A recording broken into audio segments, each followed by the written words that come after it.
When my son got married, I kept quiet about the $17 million my late husband left me. I didn't keep quiet because I am timid. I kept quiet so I could hear, really hear, what people said when they thought I had nothing left to give. That silence bought me every secret I needed. By the time anyone realized I wasn't broke, the florist was sobbing in the coat room, the photographer was copying files for me, and the bride was whispering to a man in the parking lot who called her by a name my son had never heard. 6 months later, I watched that same bride fold under oath, and I slid a single paper across the mahogany table that made my son blink like a man waking up. I didn't raise my voice. I didn't throw a glass. I simply told the truth I had gathered. Then I chose my revenge. My name is Eleanor Pierce, though everyone calls me Nora. I am 72 years old, a retired bookkeeper with good knees, a stubborn spine, and a face my late husband used to say could hold a secret like a vault. 38 years of marriage taught me that money isn't safety and love isn't proof. Thomas died 2 winters ago, and I have spent every day since then learning to live in the house he left behind and the quiet he didn't mean to give me. He was the kind of man who tucked receipts into his wallet by date and wrote notes to himself in tidy block letters. He left me roses in the pantry once after a fight. He left me $17 million the day he died, after a lifetime of Sunday oatmeal and paid-off cars. The first person I didn't tell was my son. Daniel is 45, tall like his father but restless in a way Thomas never was. He reads articles and not books. He wears shoes that need help finding the ground.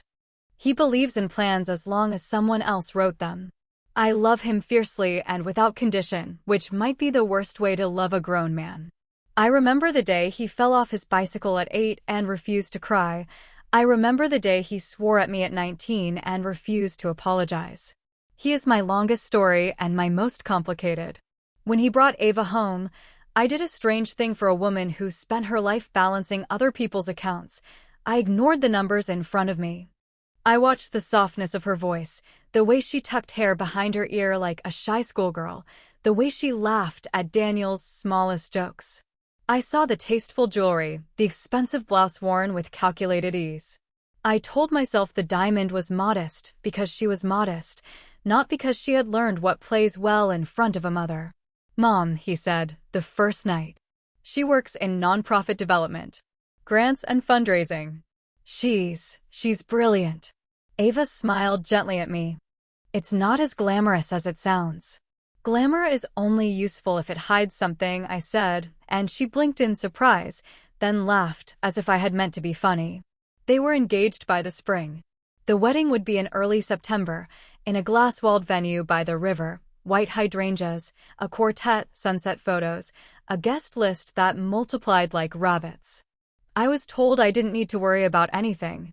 Sometimes the most insulting words in the English language are simply, "Don't worry." I didn't say a word about the money. I didn't say a word when the bride's mother sent me the link to a powder blue dress that cost more than my refrigerator. I didn't say a word when the seating chart kept changing and my name kept migrating again and again, closer to the kitchen door, farther from my son. You might think revenge starts as a shout. Mine started as a list. I got out my ledger, the same battered, blue-ruled book I had used for church bake sale accounts and neighborhood association dues, and I wrote one sentence at the top: "What do I know and how do I know it?" Then I began to draw lines like a patient tailor pinning a hem. The florist, Mira Carter, early 30s, excellent reviews, tired eyes. Paid in installments, the bride wanted peonies out of season. The photographer, a quiet young man named Luis who did not like to be touched. The venue manager, a woman with a varnished smile and a blunt sorrow under it. The string quartet, 2 weddings every Saturday, 1 on Sundays if the fee was right. The caterer, understaffed, overwhelmed, grateful for anyone who brought ice. There are 2 kinds of questions in the world: those you can ask out loud, and those you can only ask by standing still and letting silence do the asking. I have always excelled at the second. 2 weeks before the wedding, I delivered a deposit to the florist because they were having trouble reaching the bride's father. Mira stood behind the work table with green tape fingers and said, almost absent-mindedly, "She changed the order again." It's funny, she keeps telling me to invoice something called Bright Willow Foundation. I've never heard of it. New nonprofit? Do you know it? No, I said, folding the receipt into my ledger. But nonprofits are like mushrooms. Some are delicious. Some will kill you. Hard to tell when they first pop up. Mira laughed because it sounded like a joke. Bright Willow Foundation. I wrote it down. Nonprofit development. Grants and fundraising. I wrote those down too. The day of the rehearsal dinner, the photographer called the house by mistake, looking for the bride. I told him she wasn't here. He apologized. She keeps changing the shot list, he said. And her email signature keeps changing too. Last week, she was program director at something called Olive Street Collective. This week, she's development consultant at Bright Willow Foundation. My partner looked it up and, well, never mind. Not a good online footprint? I asked carefully. More like no footprint. Which is odd for a foundation promising a capital campaign. Even baby nonprofits have a little trail. A GoFundMe. A board announcement. A bad logo. He laughed nervously. I thanked him and hung up. Then I made tea and took out my late husband's file box because I wanted his voice beside me while I worked. Thomas's handwriting was everywhere in that box, numbers and notes, and the little arrows he liked to draw when he discovered something, as if he were mapping a treasure. He had spent his last year advising a biotech startup, which made him anxious and proud in equal measure. He had never wanted to be rich. He had wanted to be useful. The company had sold in a quiet flurry right before he died. The lawyers said windfall and life-changing and generational, and I said, please pass the salt, because I still woke up at 3 a.m. and put my hand out for a man who would never again be beside me. $17 million. I had written the number once in pencil on a sticky note and tucked it under the sugar bowl, as if God needed reminding. I searched the state's charitable registry that afternoon. Bright Willow Foundation did not exist. I searched Olive Street Collective. It did, a real nonprofit in a different city with a board I could see, audited statements I could download. I read their reports the way other people read the sports page. They had never employed an Ava Caldwell, which was the name printed in gold on the engagement party napkins. I looked up the email address on the photographer's forwarded message. It resolved to a domain registered anonymously 3 months earlier. I poured a second cup of tea. I wrote every result in my ledger and underlined 2 words 3 times, anonymous and 3 months. When the rehearsal dinner ended, they walked my son to the parking lot with champagne in paper cups, as if paper could carry anything that mattered. I watched from the curb, quiet as dust. A man in a gray suit approached the bride. He did not try to kiss her. He stood too close in a way that said he didn't need to. He called her by a name I had never heard, Sienna. Ava, Sienna, did not startle. She did not look guilty. She looked irritated, then briefly afraid. She touched his sleeve once, like a signal. They spoke in low voices. He handed her a small flash drive. She tucked it into her clutch and turned away. My son, whose life I had fed like a finch chick, put his arm around her shoulders and asked if she was happy. She kissed his cheek and said, "More than you know." A woman learns the shape of danger by the way a stranger occupies space. I went home and opened a fresh page. New name, Sienna. I listed everything I had seen, including the flash drive and the man's expression. I drew a simple box beside the word drive. If there is one thing you should know about me, it is that I do not open closed boxes without permission. Permission can be the law, a signature, a whispered yes. Permission can also be necessity. The wedding day dawned warm. My dress was navy, polite, identical to 3 other navy dresses in that room because there is always a uniform for women who are expected to behave. The quartet played what quartets always play. The bride floated down the aisle like a question mark. Daniel cried. I did not. It was worse. I felt nothing. On the program, under parents of the groom, there was a blank space that looked like a missing tooth. They sat me behind a pillar at the reception. The chair wobbled. If I had been a different kind of woman, I would have marched to the head table and thrown my napkin into the wine. Instead, I smiled at the server carrying 8 plates at once, and I memorized the caterer's name from the back of his baseball cap. People treat older women like coats. Useful in a pinch, invisible on the back of a chair. They talk over our heads and around our bodies, and they don't wonder what we might be carrying in our pockets. At 9:15, the bride slipped out to the terrace. The man in the gray suit was waiting. I stood in the shadow of the hedges and listened with the ears God gives women who raised children who lied. I said, "Not here," she hissed. "You said after the wedding." He kept his voice even. "The transfer. It will take time." Time is a cute word for theft. She bristled. "Do not call me a thief. You are using a foundation you build out of air to shuffle money from donors who don't exist to accounts that do." He smiled, but it wasn't kind. "What else should I call it?" "You knew what this was," she said. He shrugged. "I knew we were good. I didn't know you'd marry a wallet with a mother who stares like a sheriff." I did not move. The air smelled like damp hydrangeas and expensive perfume. The quartet inside had moved on to something string-heavy and cheerful. I pressed my hand to the pillar and felt the cool stone press back. When she stormed off, I followed at a distance and watched her disappear into the bridal room. I waited 5 minutes and then knocked. "What?" she snapped, cracking the door. Then she saw me. "Oh, Mrs. Pierce." I smiled pleasantly. "We haven't gotten a photo, you and I. I wanted to catch you before you float off." Her eyes softened the way a cat's eyes soften before it decides what to do with a bird. "Of course," she said automatically, moving to a mirror to check her lipstick. The room was chaos, hairspray fog, discarded sandals, a plate of sugared berries sweating on a table. Her clutch lay on the vanity, gaping slightly. Inside, the little flash drive glinted like a tooth. "Do you know," I said conversationally, stepping toward the mirror so I could be beside her reflection and not her face, "that I once ran a school carnival with 37 booths and one man who kept trying to sell raffle tickets he had printed at home?" I sat him in a chair and made him count out loud until the police arrived.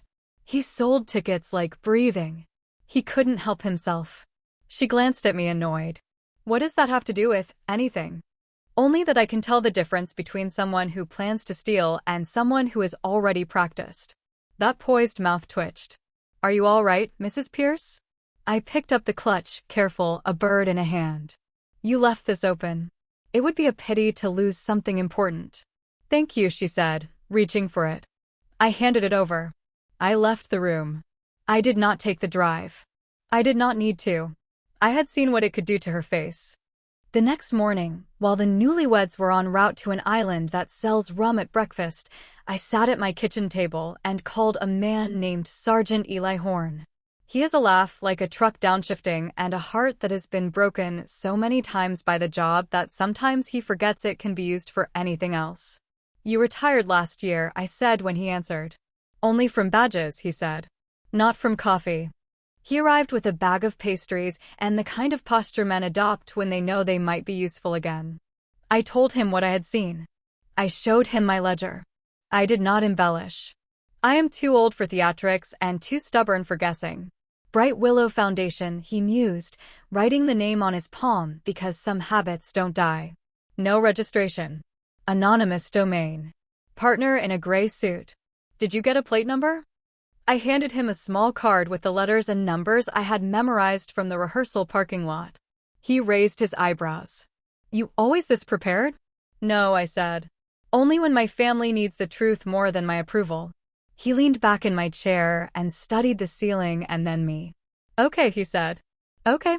He pushed the pastries my way. "You're going to have to be patient." "I am a widow with $17 million, I said dryly. "I have patience." He blinked. 17. "Yes," I said, stirring my tea. "Would you like some lemon?" He stared, then laughed the way people laugh when something heavy moves with less effort than expected.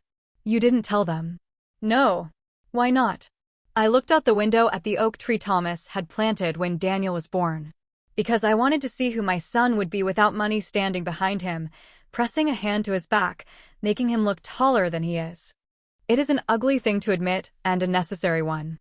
When my husband died, the lawyer looked at me as if I had become a different animal.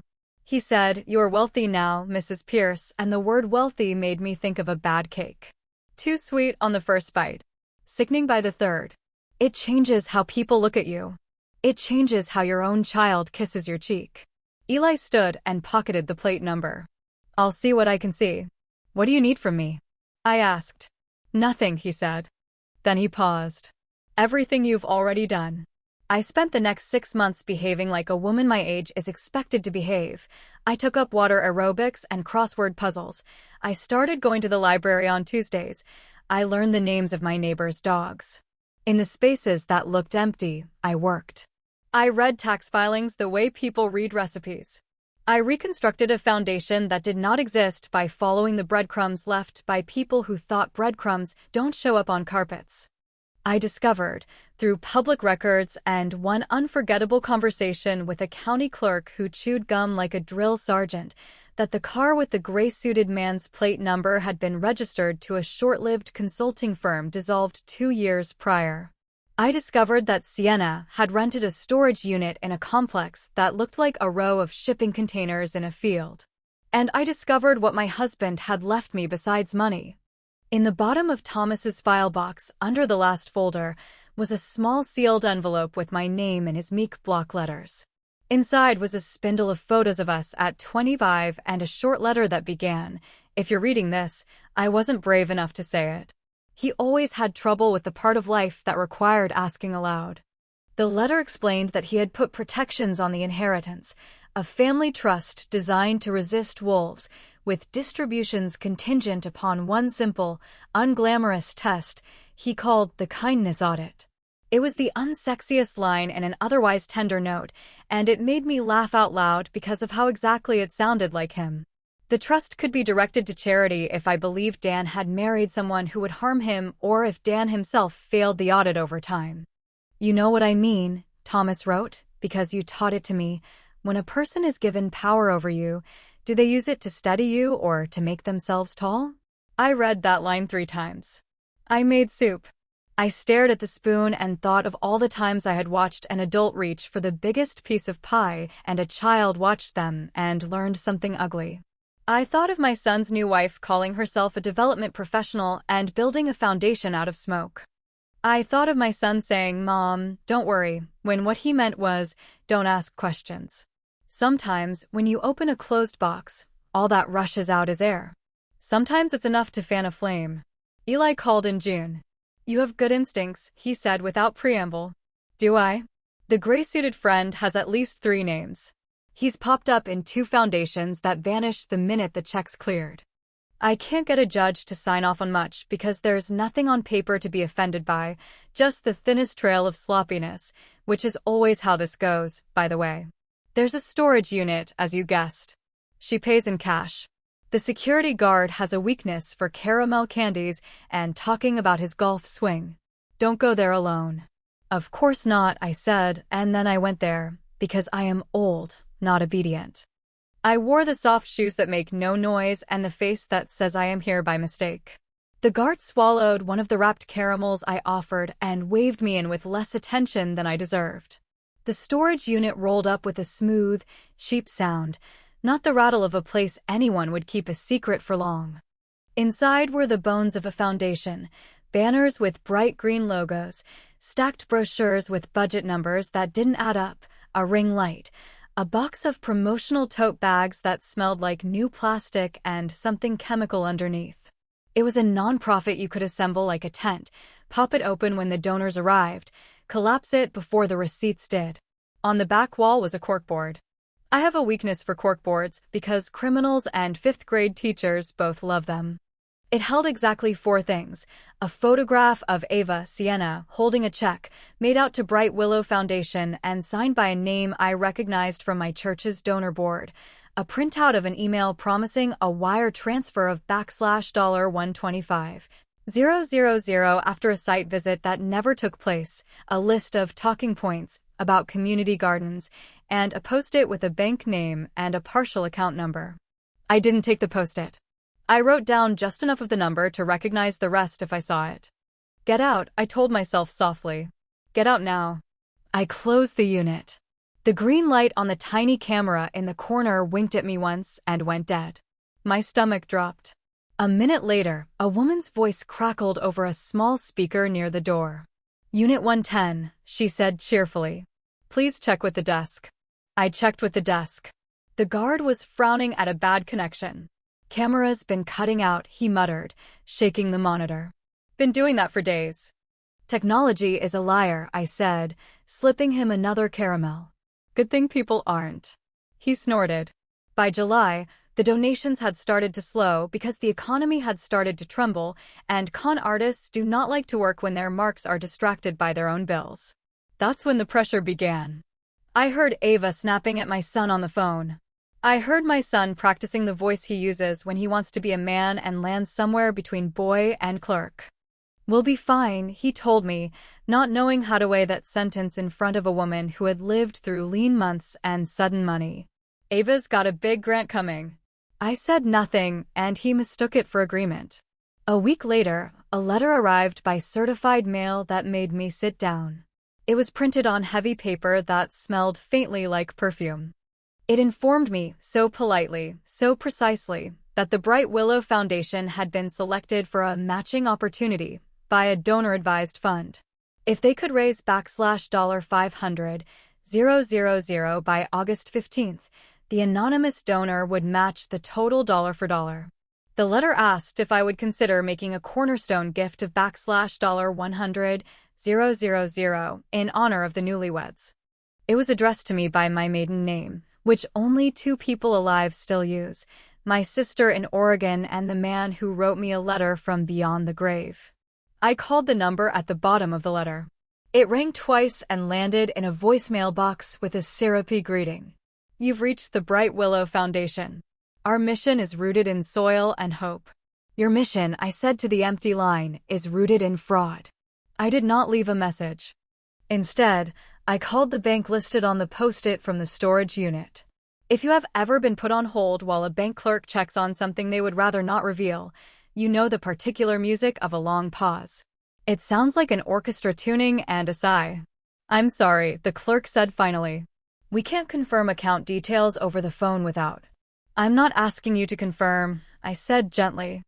"I'm asking, as a donor to a foundation that purports to keep funds here, whether you accept accounts for entities not registered with the state." Another pause. A mutter off mic. "We follow all regulations," she said primly. "I am sure you do. Will you accept and confirm a fraud report from a retired accountant who has already spoken to a sergeant in your city's financial crimes unit?" Another pause. A different voice came on the line, male, hurried, reluctant. He took the details. He did not thank me, which I appreciated. Gratitude would have been a lie. 2 days before the August deadline, Daniel appeared on my porch with a bouquet of grocery store flowers and a face I had forgotten he could make. Nervous. Proud. The way he looked when he was 8 and had made me breakfast unasked and had cracked the egg on the counter first. "Mom," he said, "I wanted to ask you something." "It's not a big deal." He laughed too quickly. "It's just, Ava's doing something really important, and there's a matching grant, and this could change the course of her program. It would be tax deductible. I mean, if you wanted to. If you're able. If." I kept my face open, the way a doctor keeps her face open when she knows the test result already. "How much?" "Maybe 50,000? Even 10 would help. The timing is tight." "Of course," I said. "Let me think." He exhaled. His shoulders dropped a shade.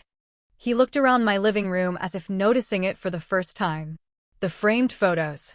The small plant on the windowsill. The chair his father used to sit in when he was tired. "You look good," he said awkwardly. "I am good," I said. Then I asked him the question that had been sitting in my throat for months like a small stone. "Does she call you by a name that isn't yours?" He blinked. "What?" "Never mind." I smiled. "Think of a number you would be proud to give if the foundation were real." His confusion clung to him like humidity. "What do you mean, real?" "Think about it," I said, "and call me tomorrow." That night, I opened the trust documents and placed them beside my ledger. There are moments when life claps its hands for you. The trick is to clap back. At 9 the next morning, the police and the bank spoke to each other across a line that had never connected before. At 10, a judge signed a narrow order that allowed for a brief, clean look into the account associated with the post-it number that had completed itself in the bank's computers. At 11, Eli called me with a voice that sounded like winter sunlight. Got it, he said. What did you get? Enough. He exhaled. Funds moving from donor-advised accounts to Bright Willow, then moving through a smaller account in Nevada, then skimming to a personal account under an alternate name and into a safe deposit box. It's simple, which is why it's good. They used the same route twice, which is why it's dumb. Will there be an arrest? Maybe. Eventually. But probably not before the money is gone unless the bank plays along and the judge keeps moving. Do not give them a cent. I will give them exactly what they asked for, I said. A match. He groaned. Nora. Trust me. I do, he said, almost angrily. That's what's maddening. I wrote a check for $100,000 to the Bright Willow Foundation. Then, in the memo line, I wrote the words that would tilt the board, conditional funds held in escrow. I sent the check by courier to the bank where the account lived with a letter that read, in Thomas's tidy spirit more than my own hand. Please hold this contribution in escrow pending verification of Bright Willow Foundation's registration status with the State Charitable Bureau. Do not release until you have confirmed compliance. Banks love compliance more than they love breath. When the bride called me that evening, her voice sugary, her words knotted, she said, Mrs. Pierce, thank you so much for your generosity. We just need you to reissue. I'm happy to support your work, I said serenely. Once the state confirms you exist. Silence. Then the sound of someone swallowing a lie. We do exist. Of course you do, I said. On paper would be nice. She hung up on me without saying goodbye. It felt like rain after a long, dry month. The next week was a quiet war. She stopped answering my son's phone. He started sleeping at our house 2 nights out of 7. I watched him stand at the sink with his hands braced on either side of the plates and breathe the way a boy breathes when he doesn't want to cry. I pretended not to notice and asked him to open jars for me. Men are easiest to save when they think they're useful. In September, an invitation arrived to a gala for Bright Willow's inaugural harvest. The paper was lovely. The calligraphy was perfect. The event would be hosted at a rented greenhouse with a jazz trio and a speech from the founder, Ava Caldwell Pierce. There would be a special acknowledgement of a cornerstone donor. My name was on the program, misspelled. I RSVP'd with pleasure and chose a dress that could pass as armor. The greenhouse looked like a cathedral for plants. Lights looped through the rafters like stars that had decided to stay near the tomatoes. People in linen shook hands and kissed cheeks and pretended not to look at other people's watches. There was a step-and-repeat with the Bright Willow logo. There were young volunteers wearing lanyards and nervous smiles. It looked exactly like legitimate generosity and exactly like its imitation because our culture cannot tell the difference between sincerity and good lighting. As the jazz trio played something that sounded expensive, the man in the gray suit drifted in from the side door, nodded at the bartender, and pretended not to touch the founder's elbow. I recognized him before he saw me. His eyes flickered to my face and then over my shoulder. He smiled as if I were an aunt who had brought cookies. The speech began with the right words. They always begin with the right words: community, resilience, food sovereignty. My son stood near the back, hands in his pockets, looking at his shoes. He had aged 10 years since his wedding day. When they called my name as the donor whose gift had unlocked hope, I walked to the stage without haste. I took the microphone and, for a moment, only held it.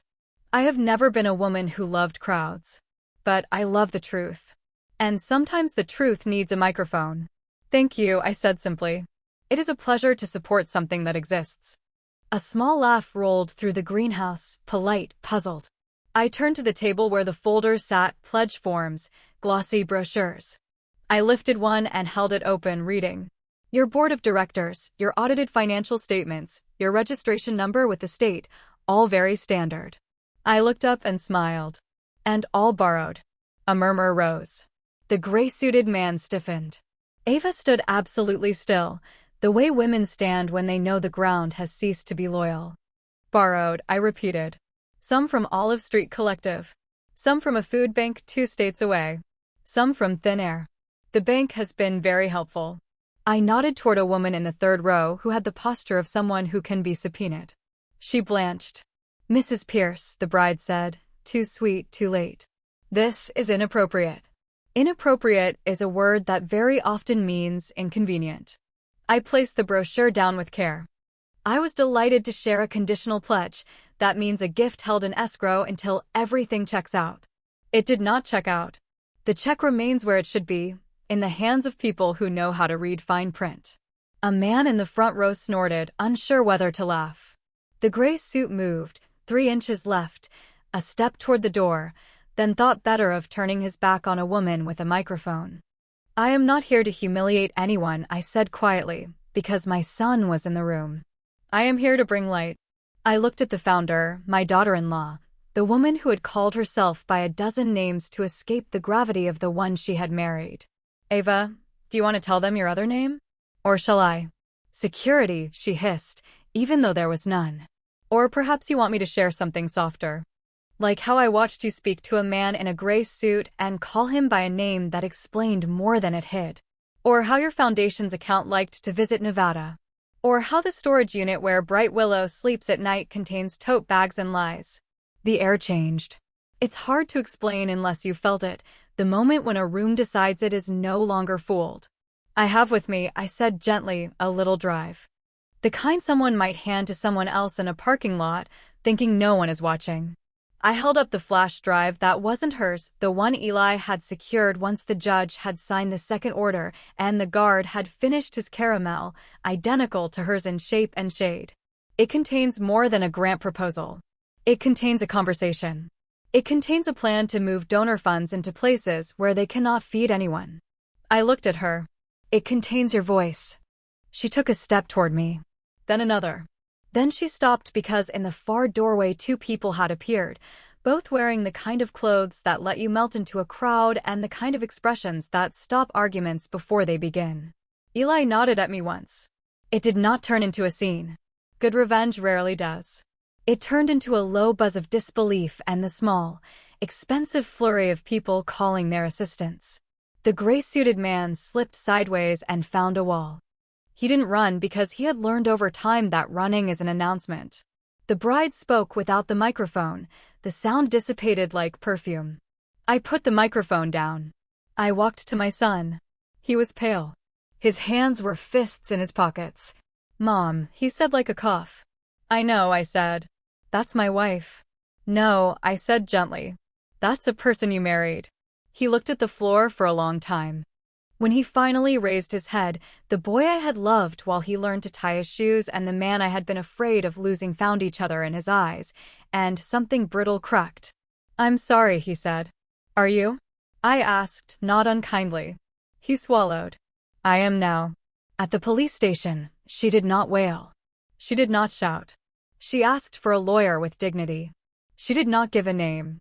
On the walk across the lobby, a reporter who had been waiting for someone else turned and lifted a camera because the world loves an unplanned headline. I did not smile. I went home and watered my fern and called my sister. I told her everything except the part where I had nearly thrown up in the greenhouse bathroom because I am not made of iron, and I prefer to keep the secrets of my stomach to myself. The next day, Daniel showed up with coffee and 3 kinds of contrition, 2 of which I did not need. I've been awful, he said, not wasting time with greetings. I've been unkind. And blind. And cruel to you in 100 small ways in the name of independence I never actually earned. Sit, I said. Drink your coffee while it's hot. I don't deserve. Deserving is a word I am bored with. I sat, too, and folded my hands. You have a problem. It has a solution. He stared, then laughed helplessly. You make me feel 6. And safe. You're neither, darling, I said softly. That's why I am going to give you a gift and call it a test. He winced. I hate tests. You love passing them. I pushed a single sheet of paper across the table. This is a list of names. People Bright Willow promised funds to and never sent. Real community gardens. Real cupboards. They will not receive police attention because they were never actually paid, and attention is a resource that depletes good people. You will call every one of them. You will apologize for what your household did to their hope. You will volunteer your hands and not your opinions. You will spend 9 months learning grout and grant language that tells the truth. And at the end of that time, If the ledger of your days is full of better lines than worse ones, I will tell the trustee to open a very specific door. He looked up sharply. What door? The one your father built for you. The one that opens only for kindness. I let him see it all then, the amount, the years behind it, the hand that wrote the protections. He did not ask for a number. He asked for a pen. I did not make him wait 9 months. I watched him through September and October and into the winter, and I saw him wear clothes he didn't mind ruining and show up for people who had never had reason to expect him. I saw him stand behind tables at food pantries that smelled like onions and bleach.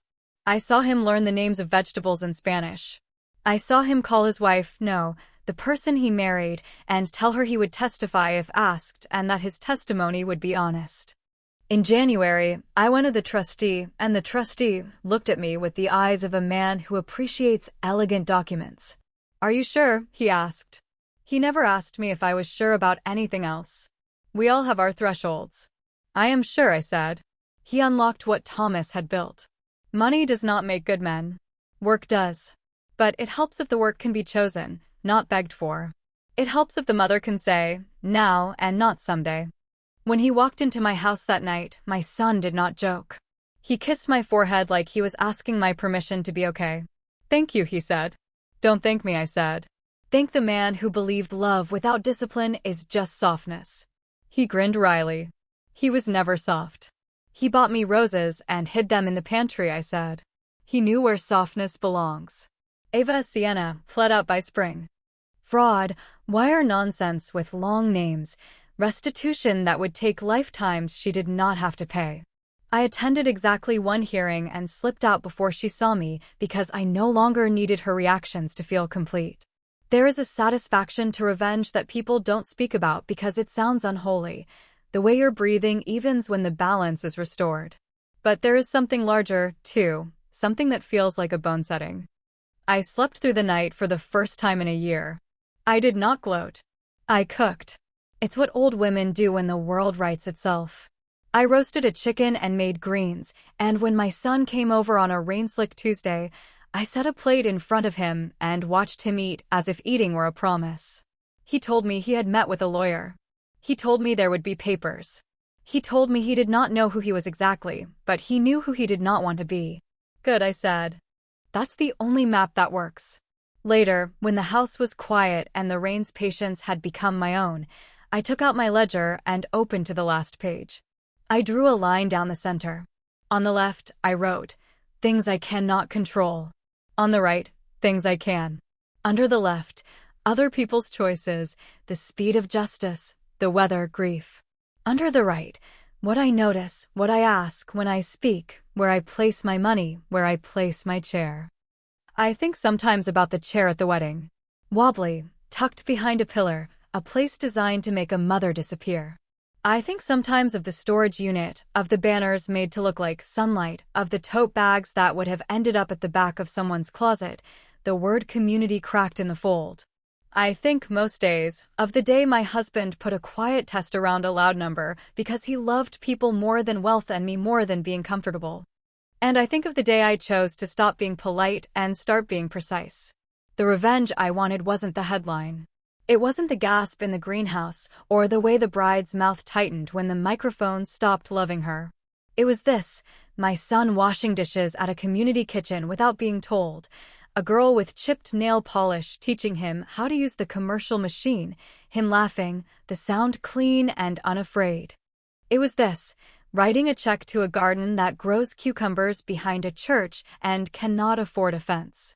It was this, doing what my husband asked of me in the letter he was too shy to read out loud, guarding the door, counting the knives, handing the key to the person who had learned how to be good.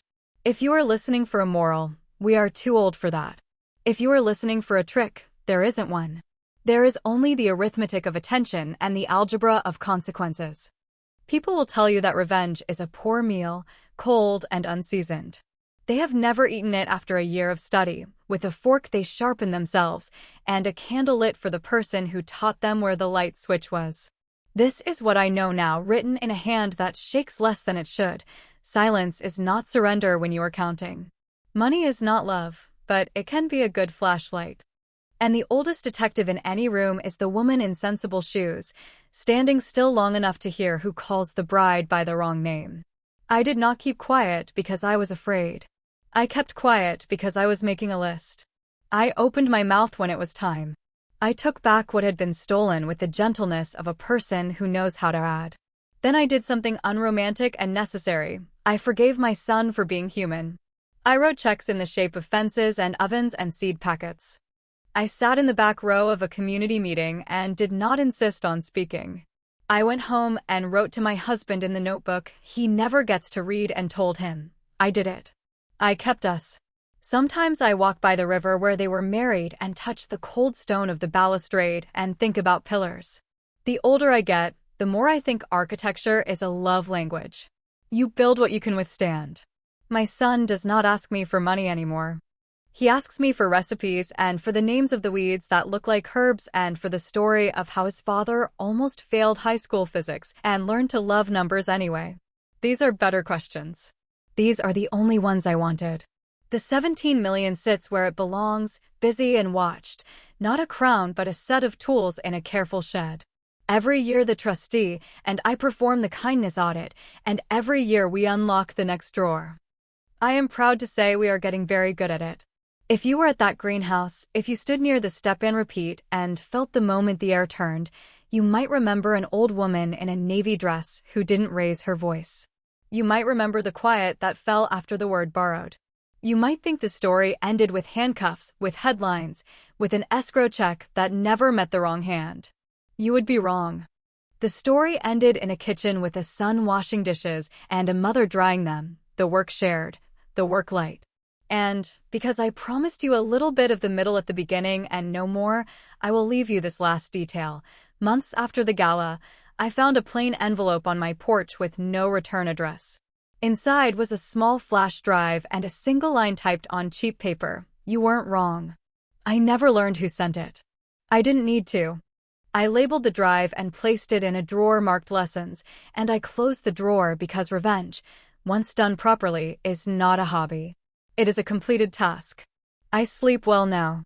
Some nights I dream of Thomas's hand slipping a letter under the sugar bowl and laughing because he could never pull off a magic trick without telling me how he did it. Some mornings I wake and think of the girl I used to be, the one who believed that family is a straight line, not a complicated graph, and I forgive her. I put on my sensible shoes. I carry a notebook. I go to the places where people count small things and make them matter. I stay quiet long enough to hear the thing that does not fit. Then I do what I was born to do. I balance the books. I make sure the numbers tell the truth. And when necessary, only when necessary, I collect. My grandmother told me this story. Thanks for watching this video. Bye bye!